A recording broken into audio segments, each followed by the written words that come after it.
Yes, nongeye guha ikaze buri muntu wese unkurikirana hano kuri YouTube channel yanjye. Nkuko nababwiye, nahisemo kujya mbagezaho ibitekerezo bimwe na bimwe bigiye bitandukanye, ariko kandi nanone nkababwira ngo ese ibyo mubona ubundi bikorwa bite? Ese ibyo muri kubona biri kubaho ubundi bibaho bite? Biterwa n'iki? Byatangiye gute? So uyu munsi tugiye kuganira ku cyo bita umuyobozi ufite intumbero, a leader with a vision. Ariyo mpamvu natanze kuri urugero cyangwa se ngira ngo tuganire kuri urugero rutoya rwa His Excellence Paul Kagame cyangwa se Nyen'icyubahiro Paul Kagame. Uru ni urugero rwiza rw'umuyobozi ufite intumbero.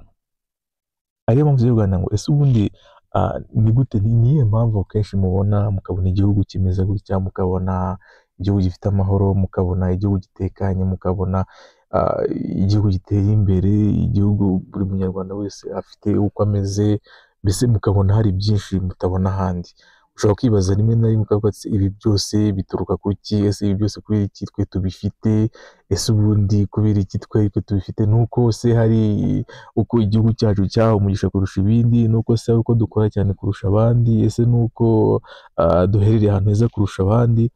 Ibyo byose ushobora kuba, niba uri umuntu ubasha gutekereza ukavuga uti ese mu by'ukuri ubundi bigenda bite? Ni ukubera iki? Ushobora kwibaza izo mpamvu ukavuga uti byose bigenda bite.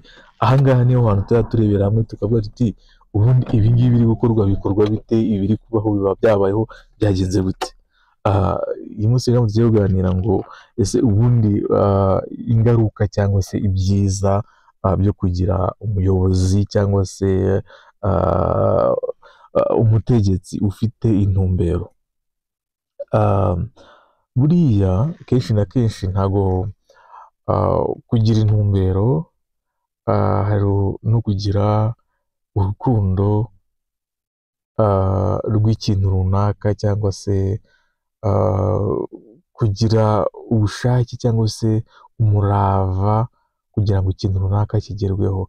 Hari uko bigenda, bishobora kuba bigenda bikorwa, kuko kenshi na kenshi kugira ngo ikintu cya mbere buriya muri ubu buzima ushobora kuba wakora kikaguhira ni uko ufite urukundo rwacyo. Ntabwo uzigera ukora ikintu na kimwe utagikunda. Buriya impamvu mubona kenshi u Rwanda rwacu rutera imbere ni uko rufite umuyobozi ukunda abanyarwanda, umuyobozi ukunda igihugu cye, umuyobozi ufite aho ashaka kugeza igihugu cye. Buriya kenshi ibyo mubona byose bikorwa ni uko dufite umuyobozi ukunda abanyarwanda, tukaba dufite umuyobozi ukunda igihugu. Nta yindi mpamvu mubona amashuri yubakwa, mubona imihanda ikorwa, mubona ibiraro bikorwa, mubona ibikorwa remezo bigiye bitandukanye bikorwa, ni uko umuyobozi wacu adufitiye urukundo, avuga ati ni iki umunyarwanda yakora kugira ngo abashe kubona iki? Ni iki nakorera umunyarwanda? Ni iki nakorera igihugu cyanjye?